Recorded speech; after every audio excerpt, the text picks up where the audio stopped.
Alô, você, Paulo Siqueira aqui da SQL Brasil. Sou consultor sênior já em atuação só com RCM, implantação e treinamentos há mais de 10 anos no mercado, numa empresa que já é pioneira, líder em implantação do RCM que dá certo. E nesse vídeo eu estou aqui mais uma vez com Denis Mortellari, CEO da SQL Brasil, o único em atuação que foi treinado por John Mowbray pessoalmente. John Mowbray é o que trouxe da aviação o conceito do RCM que já estava dando certo lá para deixar de cair avião e trouxe para a indústria para que pudesse ser disseminado. Ele que é o maior distribuidor dessa metodologia maravilhosa que nós já implantamos em milhares de empresas aqui no Brasil. Para aprofundar um pouco mais sobre custo de manutenção, custo da implantação do RCM, nós vamos tratar de algo que só o RCM, que eu conheça, trata dessa maneira. Uma tarefa de manutenção para ser implementada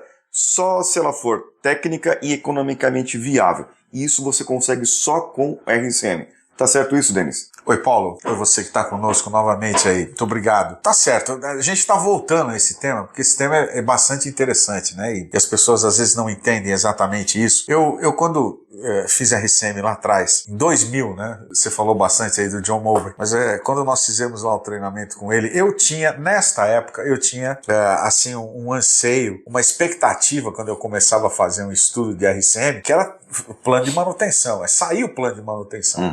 E quem já fez RCM sabe, tem alguns modos de falha, nenhuma manutenção programada, ou seja, você vai resolver isso de uma outra forma, ou com corretiva e uma outra forma, um reprojeto, alguma coisa assim, mas não cabe uma tarefa de manutenção aqui. Então a gente queria fazer manutenção. Uma coisa que é importante é isso, né? Como o RCM ele nasceu na aviação, entenda, manutenção na aviação, manutenção aviônica é muito caro. Então se você fosse resolver tudo com manutenção intensiva, ou fosse fazer manutenção intensiva, que nós vamos falar nisso num outro vídeo, que ela não é boa, né? Ela é prejudicial, porque ela prejudica a confiabilidade também, mas ela prejudica o custo. Você aumenta os custos envolvidos. Então, o RCM desenvolveu um método para você ter custo efetivo. Nós até já falamos isso em outro vídeo. Por exemplo, um exemplo muito simples que a gente cita. Todas as bombas, todos os rotativos de uma empresa podem ser monitorados de forma offline ou de forma online. Você faz do jeito que você quiser. Mas, em tese, todos eles poderiam. Mas a pergunta é, será que todos deveriam? Então, aí são dois aspectos. Primeiro, esse é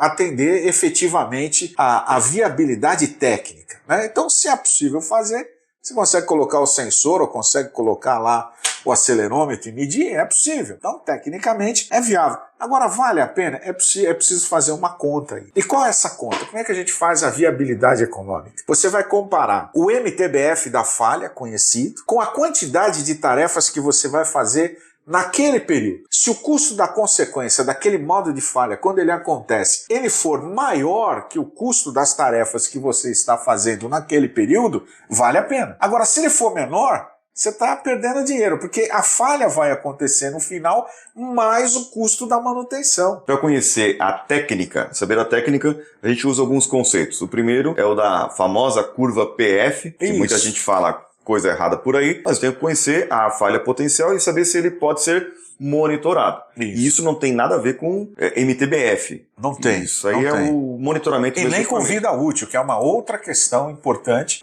que você vai tratar, por exemplo, componentes que têm vida útil. Você vai trocar por vida útil. No momento que ele foi instalado até o momento que ele não teria mais condições de operar. Isso normalmente quem fornece é o fabricante, né? Você troca o óleo do seu carro por vida útil. Você troca, por exemplo, a bateria do seu carro por vida útil. A correia. Não é? A correia dentada você troca por vida útil. Então, a gente precisa conhecer o conceito para poder entrar na viabilidade técnica. E a viabilidade econômica, você precisa fazer uma conta. Quer dizer, você fazer a tarefa no período do MTBF da falha, se esse custo for maior do que a consequência da falha, não vale a pena. Então, você está jogando dinheiro fora. Agora, se o custo for menor e você for ganhar ao final, quer dizer, se o custo da consequência era uma consequência maior que o custo da tarefa, vale a pena fazer. Então esse é o ponto. Quer dizer, você precisa ter duas coisas. Você não sai implementando tudo que é possível. Você vai implementar aquilo que é tecnicamente viável, que resolve o problema, e aquilo que vai ter custo efetivo. Ou seja, você não vai desperdiçar recursos.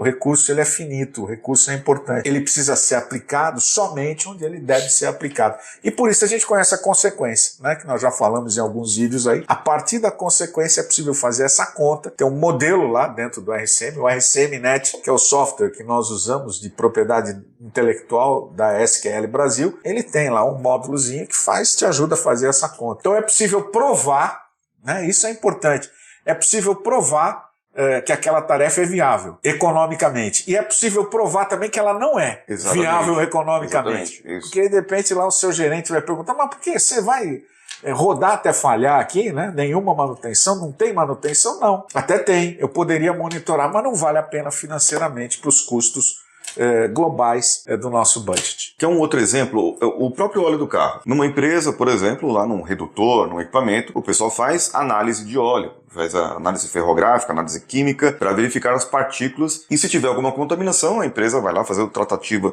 que eles devem fazer. Agora, no meu carro, por exemplo, seria caro para mim para eu poder fazer uma análise de óleo. O volume. Por causa do volume do óleo ali que eu tenho. Agora, é mais fácil e mais barato. E eu também trabalho a consequência se eu trocar o óleo de acordo com a vida útil. É a viabilidade econômica daquela falha. Em um vale a pena você fazer o tratamento, porque o volume é muito grande. No outro, o volume é pequeno, você descarta. Esse é o ponto. E tem um outro ponto. Os carros mais modernos têm aquela correia dentada que é imersa no óleo. Ela precisa de um óleo especial. E aí o camarada, para ser mais econômico, o que ele faz? Ele coloca o óleo comum. E isso diminui a vida útil da própria correia, que para trocar é corrente, né? É uma corrente. E para trocar é um parto, aquilo ali. E o camarada precisa abrir motor e tudo mais, e aquilo duraria, sei lá, 200 mil quilômetros. Enquanto que se ele colocar um óleo correto, ele vai ter esse tempo de vida útil corretamente. E isso está diretamente ligado à tarefa, ao contexto e a muitos outros conceitos que a gente pode tratar por aqui também. E você, se você tiver dúvidas sobre um outro conceito, sobre alguma outra dúvida que você tenha sobre o RCM, que nós possamos aprofundar aqui mais tecnicamente e falar de uma forma que todas as outras pessoas possam entender, deixa aqui no seu comentário para que nós possamos fazer outros vídeos como esse. E claro, deixando aqui também a sua curtida e apertando o sininho, porque outros vídeos virão e você precisa ficar sabendo desses vídeos em primeira mão. Você pode compartilhar isso aqui, tanto aqui no YouTube, no seu grupo de manutenção, no seu grupo da escola, no grupo da empresa e também no seu LinkedIn. Nós vamos ficando por aqui, muito obrigado e até o próximo vídeo.